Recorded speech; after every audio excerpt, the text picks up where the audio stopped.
Ice from Space, starring Edmund Ryan. This is it, gentlemen, the Arrow B-76, photographed from our takeoff compound 2 days ago. Our radar followed her for 76,200 miles into outer space. Then our instruments were no longer able to keep track of her. According to our monocalculator, everything within the ship was behaving perfectly. That's the last you saw of her? That's the last, sir. Sergeant, the lights, please. For 48 hours, there hasn't been a trace of the AR-76. Perhaps, Congressman, your investigating committee should look into the problem of who repealed the law of whatever goes up must come down. I don't consider this a laughing matter, Major. There are millions of dollars of taxpayers' money involved here. The point is past where we can laugh at such matters. Congressman, I think both the Major and myself understand your position. As head of the scientific division here, I'm more concerned right now with the fact that we have a new, unexplainable phenomenon. That rocket must come down. The question is, when?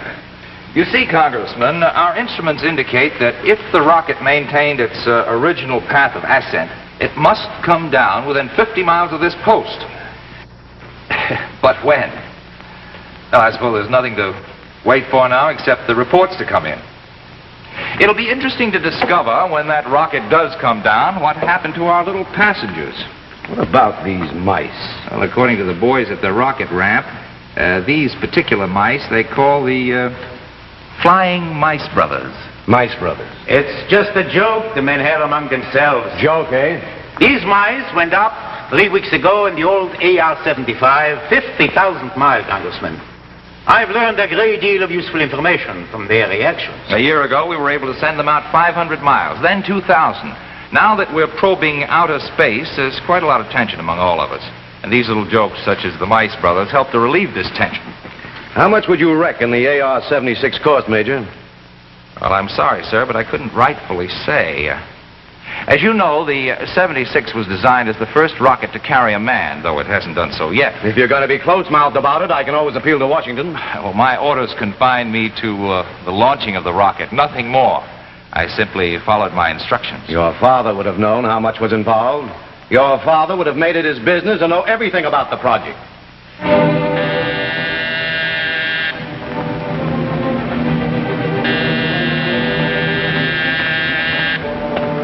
Yes?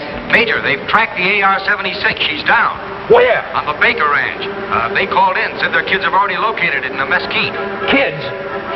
Sergeant, get Lieutenant Garcia to take a detail over there right away. Yes, sir. Get the Baker family on the phone. Tell them that AR is government property and to keep their kids away from it. Yes, Major. Have him take a recovery group out there and get a report back to me as fast as possible. Now get a move on. Well, that's it. The Baker Ranch is not more than 10 miles from here. Well, she finally came down. But why the delayed return? She should have come down within hours after the takeoff. What do you make of this, Dr. Meshko? It's strange. Very strange. Are you making any guesses as to what we'll find inside? Not just now. I think we better wait and see it for ourselves. I hope it's not badly damaged.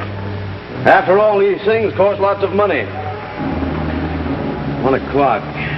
Any idea how long before we'll be able to see it? We'll wait for word from the recovery group, Congressman.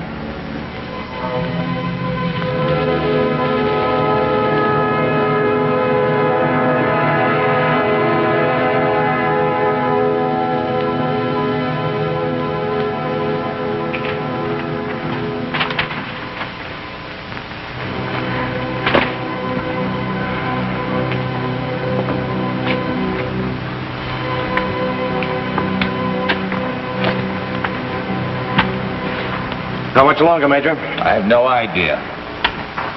Sergeant? Yes, sir? Any word from that recovery group? Not a word, Major. I want to be notified immediately when they're sighted. Immediately. Is that clear? Yes, sir. It's been over 2 hours since Dr. Meshkoff left with the lieutenant. Any idea what might be detaining them?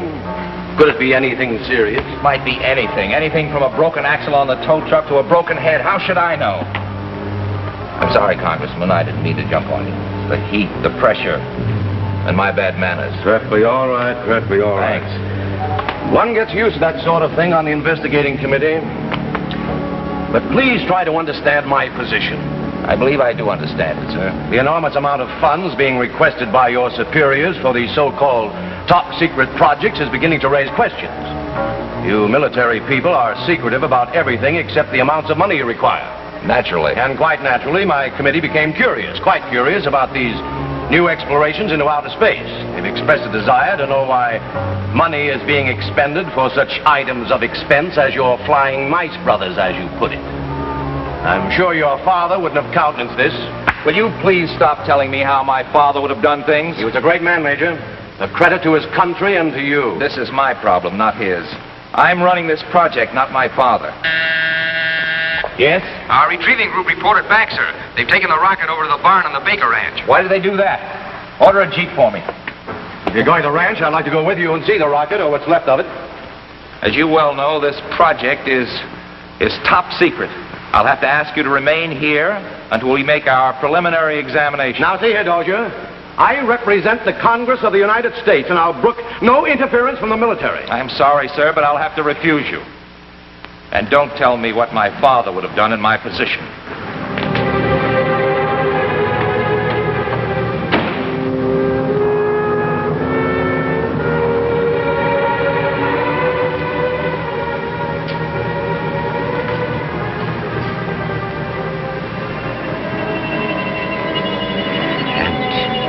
According to the Baker kids, according to them, when they pried off the back plate of the rocket, they found this object inside.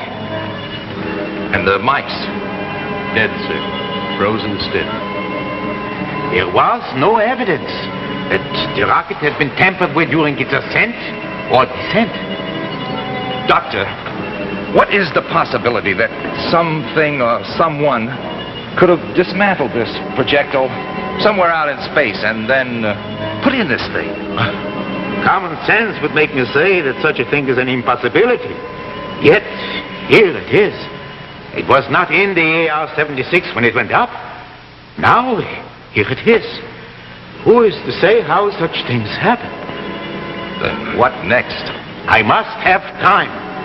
I must analyze this substance, test it, see what it's made of, discover its properties. Very well, Dr. Meshkoff. My facilities are at your command. I don't know. Perhaps it came through the hull while it was in a gaseous or liquid state. Then, once inside, it turned solid. You mean it may have seeped through the metal? I'm only guessing, Major. I've arranged to have Lieutenant Garcia move it here in order that it may be further investigated and analyzed, sort of in isolation. I have never seen anything like this, harder than steel or any known alloys, glowing like molten lava, yet freezing the very air about it with growing intensity. Notice how cold it is in here, Major. It must be 20 degrees colder than outside. Let's get back to the office, Doctor. Lieutenant Garcia, the film from the camera that were in the rocket. Right here, sir. Good. Get him to the lab, quick. Yes, sir.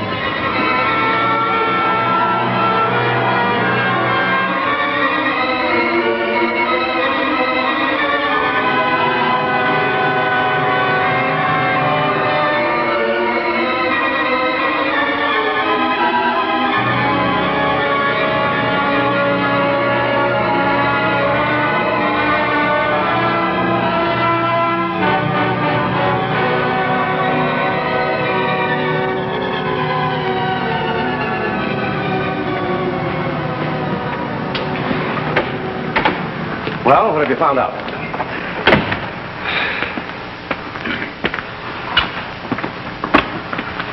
Well? I'm afraid nothing. Nothing more than we knew before. It's a strange thing we have on our hands. You don't have to tell me that. But I've got to report back to Washington. I want something concrete. I can't send a wire saying we have something strange in our hands. Congressmen have sent stranger messages than that, Mr. Burns. Now, see here, Dozier. I've taken about all I can stomach from you. You've been rude and uncooperative. And I'm going to blow the lid off this thing. You'll do nothing of the kind. I'm slapping security on you and this entire project. This whole area is under quarantine. You're not moving out of here or sending any messages until I clear with Washington. Major Dozier! Major! Now, what is it, Sergeant? It's the photo lab, sir. They say Get to the point. It's Lieutenant Garcia, sir. What's happened to that film? It's not the film, sir. It's... Something happened to the lieutenant. Sergeant, speak up. He keeled over, sir. All of a sudden. He's dead, sir. He's frozen to death.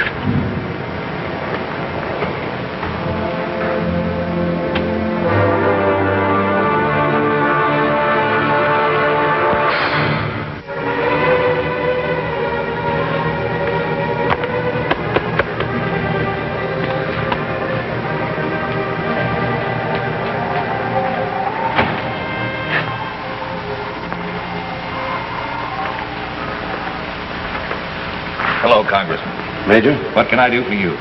you get me out of here for one thing. Oh? Well, I've been willing to go along with you. Unaccustomed as I am to living in an encampment, in sleeping bags, eating out of cans, it's been a good experience for me, a good experience. For 3 days. But this is your job, your problem, not mine. Oh, thanks. And I think it's about time I got back to Washington.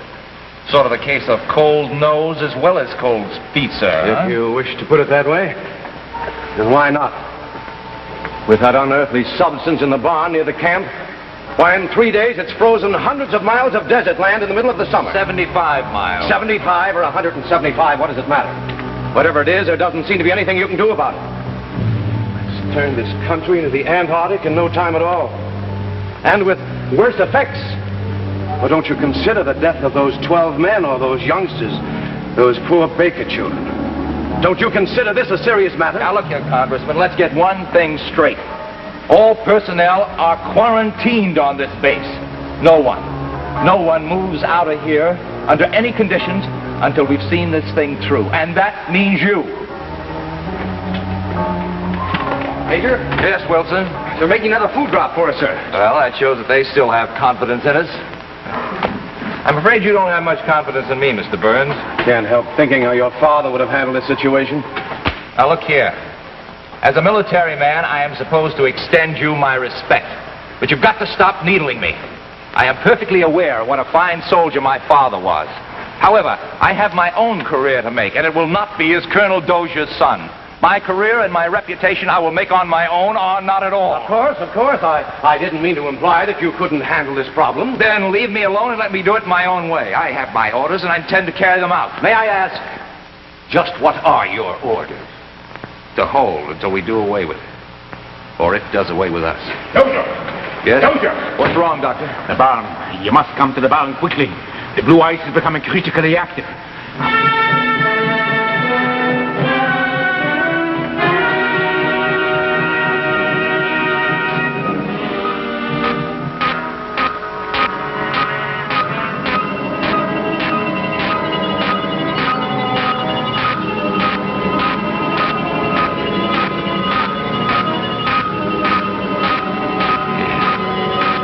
Does seem worse. Much worse. What do you mean, Doctor? Well, after the first 24 hours, it seemed the radiations seemed to level off. It's like an invisible glacier, slowly moving, growing. But now, its radiations have doubled in intensity.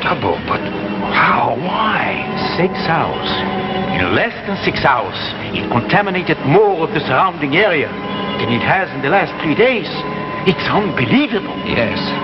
Even with it stretching out before your very eyes, mile after mile of frozen desert, gleaming under a hot sun at sub-zero temperature. Can't go on like this. It mustn't. It'll happen when it's sighted by some tourist or engulfs one of these desert towns.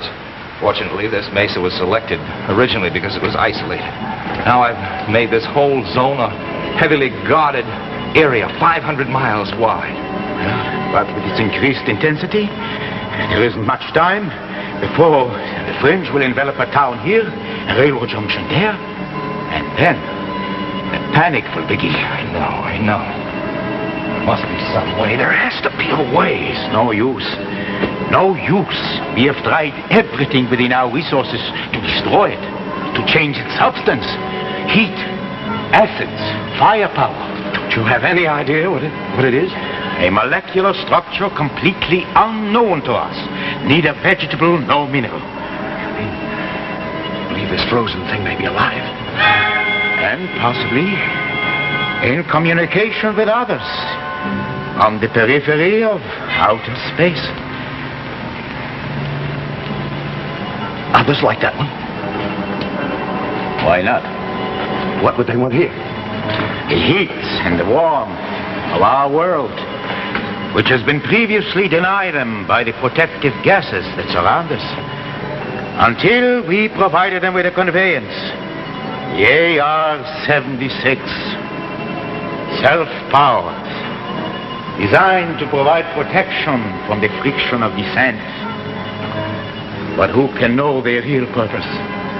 The only thing that matters now is the removal of this cosmic substance, its destruction, before it destroys us and contaminates the earth, mile by mile. Our farms, our cities.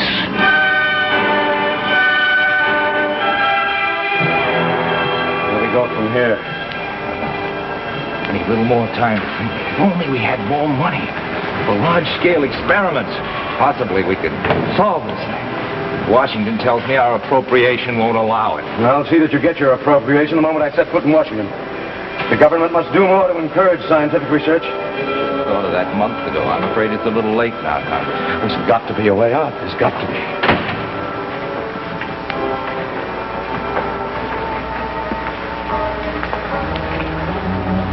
Anything new? Nothing at all. Ozone area keeps expanding and growing faster and faster. We are now in the middle of a patch of ice and snow 300 miles in diameter. I think we are beaten. This can't be. We can't give up now. What would you have us do? Sit here until the whole country becomes a frozen wasteland? Not unless you have any other suggestions, Major. As for me, I am tired. Doctor, is the AR patched up yet? Yes, the damage was relatively minor. It's all fixed up again, ready to fly. Why do you ask? Oh, no reason in particular. Surely you don't have in mind sending the 76 up again? I don't know. That would be madness. Doctor, we can't sit on our hands. Something must be done. What can we do? It might come down with still another piece of ice in it, and there, where would we be? He's right. If that's what you're thinking of, get it out of your mind. Gentlemen, if you'll excuse me, I've got some work to do. I'm going to my quarters. Good night, Mr. Burns. Good night, Doctor. Good night.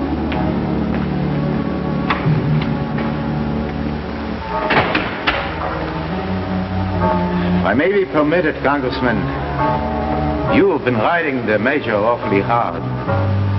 Yes, I'm afraid I have. He has an enormous responsibility, not only to the men on this post, but with this new thing, perhaps to the rest of the country.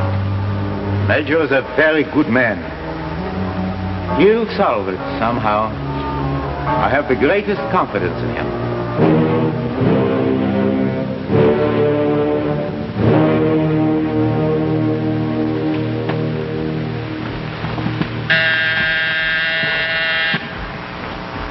Yes? Still no sign of Major Dozier, sir. He's not in his quarters nor on the post anywhere. Thank you. I don't understand it. It's been over 4 hours. Where could he be? I hope nothing has happened to him. Sergeant Wilson, Yes, sir? have you tried the baker wrench? See if the Major's there. No, sir. I haven't tried there yet, but I will now. Good. Call me right back. Yes, sir. Thank you. I don't know, but I'm going to find out. Wilson! Sergeant Wilson! Yes, sir? What was that? I don't know, sir. It sounded like the AR-76. AR-76, but that's impossible. It's not impossible, Congressman. Sergeant, get over to the Major's quarters on the double. See if his executive officer knows anything about his whereabouts. Yes, sir. Get me through to the baker. Lieutenant Halsey here. This is Mesco. What's going on out there? Sounds crazy, sir, but the AR-76 just took off. Wait. Let's get out to the baker ranch. I tell you, sir, I don't understand. The corporal tells me that the major came in here and gave instructions to load the ice into the AR-76. The corporal just followed out orders. Got 3 men and they loaded it in. Then the major gave orders to clear the field. Walked over to the 76 by himself.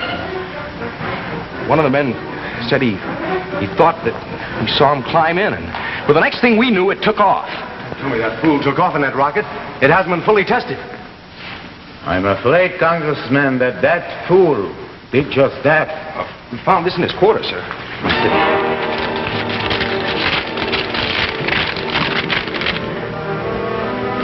Dear Dr. Meshkov, I hope this does not spoil any of your fancies, scientific theories, but it seemed to me like the only way.